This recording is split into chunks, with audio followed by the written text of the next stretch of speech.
Let's talk about the team that traded up from 11, not to 3 or 4, but to 10.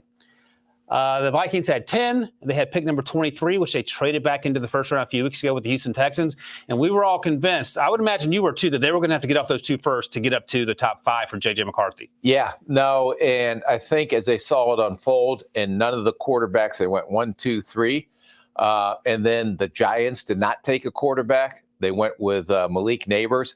Then they knew that J.J. McCarthy was eventually going to fall to them. I don't know what happened at 10 with the New York Jets, why they made that flip.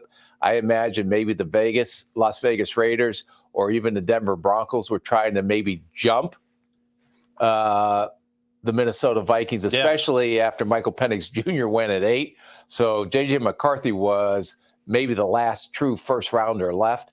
So they did a move to make sure that they got the quarterback they wanted, even though it was up one spot. And you thought maybe something could have been up when that trade happened for the reasons you're laying out. But that's the price of poker if you're the Vikings. You can't mess around there. No, and you needed to come out with a quarterback. We say this all the time. Last year we said the Houston Texans.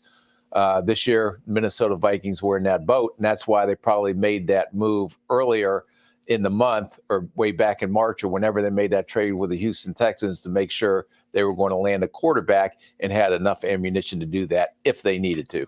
So I'm just going to touch on this briefly because we want to stick on these quarterbacks for a while because obviously they're the engine that drives the NFL to some degree. But again, the Vikings kept pick 23, then they traded up to pick 17, and they got your best edge rusher, Dallas Turner. A lot of teams' best edge rusher, Dallas Turner, even though he wasn't the first edge rusher off the board. We'll talk about that in a second.